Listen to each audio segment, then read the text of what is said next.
Question number 34 पे आते हैं। क्वेश्चन नंबर 34 बोलता है the area of trapezium is defined by function f and given by f x is equal to 10 plus x into root under 100 minus x square. तो यहाँ से हम लोग एरिया डिफाइन किए हुए हैं, मतलब ये एरिया ऑफ ट्रेपेजियम हो गया।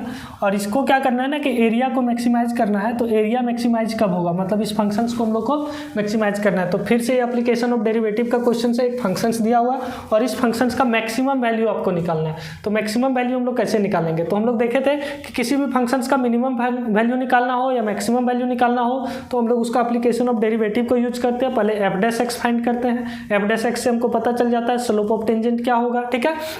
और जब स्लोप ऑफ टेंजेंट हम लोग को पता चल जाता है तो फिर अगर उसका डबल डिफरेंशिएशंस करते हैं और उसके बाद फिर क्या करते हैं हम लोग को वैल्यू को सब्सटीट्यूट करते हैं जो क्रिटिकल पॉइंट आया था। अगर एफ डबल डैश एक्स का वैल्यू लेस देन 0 आए तो उस जगह पे वो मैक्सिमम वैल्यू देता था, और अगर F double dash x greater than 0 आ जाए तो उस जगह पे हम लोग को मिनिमम वैल्यू मिलता था। यहाँ पे लेकिन हम लोग को एफ डबल डैश एक्स में जाने का जरूरत नहीं, हम लोग एफ डैश एक्स से ही पता कर सकते हैं कि किस पॉइंट पे मैक्सिमम मिलेगा, किस पॉइंट पे मिनिमम मिलेगा। कैसे मिलेगा उसको हम लोग क्वेश्चंस के बीच में ही समझ लेंगे। सबसे पहले जो फंक्शंस दिया हुआ है उसको लोग लिख लेते हैं। फंक्शंस है f x is equal to 10 plus x root under 100 minus x square. अब हमको इसका मैक्सिमम वैल्यू निकालना हो या मिनिमम वैल्यू निकालना हो, इसको तो डिफरेंशिएट करना पड़ेगा। तो हम लोग डिफरेंशिएट करते हैं तो ये हो जाएगा f dash x is equal to, अब ये देखिए यहाँ पे जब आप डिफरेंशिएशन कीजिएगा तो क्या होगा, u इंटू भी वाला फॉर्म में दिखेगा। तो u और v वाला का फॉर्म में जब दिखेगा तो u को आप छोड़ दीजिए, तो 10 प्लस एक्स को आप एज इट इज छोड़ दिए, और जब इसका डिफरेंशिएशन x के रिस्पेक्ट में कीजिएगा तो रूट का डिफरेंशिएशन होता है 1/2 root under 100 minus x square. तो ये तो रूट का डिफरेंशिएशन हो गया। अब फिर रूट के अंदर वाला जो है वो 100 का 0 होगा और एक्स स्क्वायर का -2x हो गया, क्योंकि यहाँ बीच में माइनस साइन था। प्लस ये तो u इंटू भी का डिफरेंशिएशन में u को छोड़े v का डिफरेंशिएशन किए, प्लस अब v को छोड़ेंगे मतलब root under 100 minus x square को छोड़ दीजिए और इसका डिफरेंशिएशन कीजिएगा तो 10 का डिफरेंशिएशन 0 और x का डिफरेंशिएशन 1 हो जाएगा।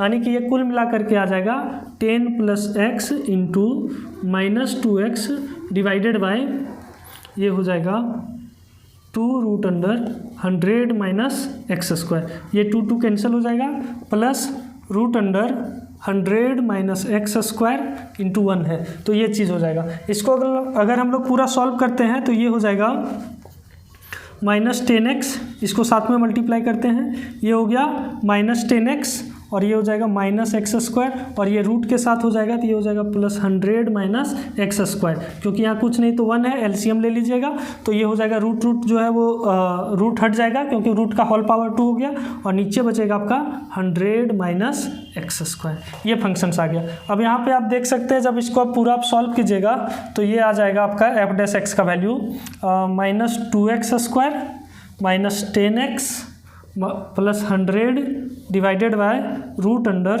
100 माइनस एक्स स्क्वायर। अब हमको चेक करना है कि एफ डैश एक्स किस जगह पे पॉजिटिव हो रहा है, किस जगह पे नेगेटिव हो रहा है और किस जगह पे 0 हो रहा है। तो हम लोग सबसे पहले क्रिटिकल पॉइंट निकाल लेते हैं। तो उसके लिए हम लोग क्या करते हैं ना कि एफ डैश एक्स का वैल्यू 0 के बराबर कर देते हैं।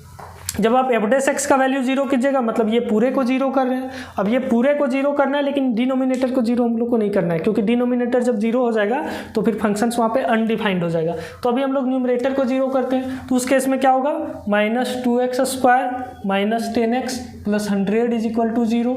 यहाँ से -2 कॉमन ले लीजिए तो बचेगा x स्क्वायर प्लस 5x और ये हो जाएगा -50 इज इक्वल टू 0। यानी कि ये हो गया x square plus 5x minus 50 is equal to 0। और इसको हम लोग को क्या करना पड़ेगा, तो इस स्प्लिटिंग मिडिल टर्म यूज करते हैं। देखिए एक्स स्क्वायर का कोएफिशिएंट 1 है और कांस्टेंट टर्म 50 है, तो 1 इंटू 50 और 50 का जब प्राइम फैक्टराइजेशन कीजिएगा तो आप डायरेक्ट ऐसे कर सकते हैं 5 10 जा 15, और 10 और 5 में जो है वो 5 का रिलेशन आता है, तो इसको हम लोग लिख सकते हैं x square plus 10x minus 5x minus 50 is equal to 0। और यहाँ से आप x कॉमन लीजिएगा तो बचेगा x प्लस 10 और माइनस 5 कॉमन लीजिएगा तो फिर से होगा x plus 10 is equal to 0, मतलब कि टर्म आ गया x plus 10 into x minus 5 is equal to 0। और यहाँ पे क्या हो जाएगा कि x का वैल्यू जो है एक आ जाएगा -10 और एक आ जाएगा x का वैल्यू 5। अब यहाँ ध्यान देने वाली बात यह है कि हम लोग यहाँ पे x का वैल्यू 10 नहीं ले सकते हैं, x का वैल्यू +10 भी नहीं ले सकते हैं, -10 भी नहीं ले सकते हैं, नहीं तो ये जो डिनोमिनेटर वो अनडिफाइंड हो जाएगा। तो यहाँ पे क्या हो जाएगा, x कांट इक्वल टू -10 और +10। तो इस अनुसार से आपका सिर्फ क्या आ जाएगा, x का वैल्यू 5 आ जाएगा। अब हमको चेक करना है x इज इक्वल टू जब हम लोग 5 लेंगे तो उस समय ये जो है वो मैक्सिमम वैल्यू देगा या मिनिमम वैल्यू देगा। तो हम लोग को क्या करना पड़ेगा ना, फिर से इसको डिफ्रेंशिएट करना पड़ेगा। एक तो ये तरीका है, क्या तरीका है कि अगर आप पहले f'(x) का वैल्यू निकाल लें और f'(x) अगर आप x इज इक्वल टू 5 पे निकालते हैं, और यहाँ पे ध्यान ये देना है कि अगर f'(x) ग्रेटर देन 0 आ जाए, इसका मतलब यहाँ पे आपको मैक्सिमम वैल्यू मिलेगा। ठीक, ग्रेटर देन 0 आए तो उस समय मिनिमम वैल्यू मिलेगा यहाँ पे, ठीक है। और अगर f'(x) लेस देन 0 आए, इसका मतलब यहाँ पे आपको मैक्सिमम वैल्यू निकालना पड़ेगा। तो हम लोग f'(x) निकालेंगे तो ये ज़्यादा लेंथी चला जाएगा और काफ़ी आपका टाइम टेकन रहेगा। हम लोग क्या करेंगे ना कि f'(x) निकाल चुके हैं, f'(x) देखें बोल 0 कहाँ पे हो रहा है, तो 5 पे हो रहा है, ठीक है, ये 5 पे हो रहा है और क्रिटिकल पॉइंट के तौर पे +-10 भी रहेगा, लेकिन अभी हम लोग सिर्फ 5 को लेते हैं। Put x is equal to 0, हम लोग x का वैल्यू 0 रखते हैं, कहाँ पे, f'(x) में। तो x का वैल्यू जब आप 0 रखिएगा तो ये क्या होगा, 0 0 यहाँ 100 बचेगा, इसका मतलब ये पॉजिटिव हो गया, तो ये इधर क्या हो जाएगा, नेगेटिव होगा। अब देखिए यहाँ पे हम लोग किसी फंक्शंस को समझते हैं, ठीक है, ये कोई एक फंक्शन ऐसे, पहले ये ऐसे गया फिर ऐसे गया, तो अब यहाँ से ये x इज इक्वल टू ये, ठीक है। अब यहाँ पे क्या हो रहा है, यहाँ से यहाँ तक इसका स्लोप ऑफ टेंजेंट पॉजिटिव है, इसका मतलब f'(x) जो है वो ग्रेटर देन 0 है, और यहाँ पे देखिए f'(x) क्या है, यहाँ पे लेस देन 0 है। तो जब आपका स्लोप ऑफ टेंजेंट पॉजिटिव से नेगेटिव होता है तो उस बीच में वहाँ पे आपको मैक्सिमम वैल्यू मिलता है, और वही अगर नेगेटिव से पॉजिटिव होता है, सपोज ऐसे करके, तो इसका slope of tangent less than 0 होगा, f'(x) लेस देन 0, और यहाँ पे क्या होगा, f'(x) ग्रेटर देन 0, ये स्लोप ऑफ टेंजेंट माइनस होगा क्योंकि इसका वैल्यू घट रहा है। और तो इस केस में यहाँ पे आपको क्या मिलेगा, मिनिमम वैल्यू मिलेगा। वो लोकल मिनिमम भी हो सकता है, ग्लोबल मिनिमम भी, वो डिपेंड करेगा। इसका मतलब क्या है कि जब हमको f'(x) का वैल्यू पॉजिटिव से नेगेटिव होता है तो वो जो पॉइंट हम लोग को मिलता है क्रिटिकल पॉइंट, वो वहाँ पे क्या देता है, मैक्सिमम देगा। इसका मतलब ये तो पक्का हो गया कि 5 पे ही हम लोगों को वहाँ पे मैक्सिमम वैल्यू निकलेगा। तो हम लोग को क्या करना है कि मैक्सिमम वैल्यू इसका निकालना है, तो मैक्सिमम वैल्यू हमको मिलेगा 5 पे, तो लिखेंगे maximum value will attain at x is equal to 5। तो मैक्सिमम वैल्यू निकालना है, तो मैक्सिमम वैल्यू f(x) से निकलेगा, तो f(x) का वैल्यू है 10 + x इंटू √100 - x², और हम लोग x के जगह पे कितना पुट करेंगे, 5, f5, तो ये हो जाएगा 10 + 5 √100 - 5², मतलब कि ये 25 हो जाएगा।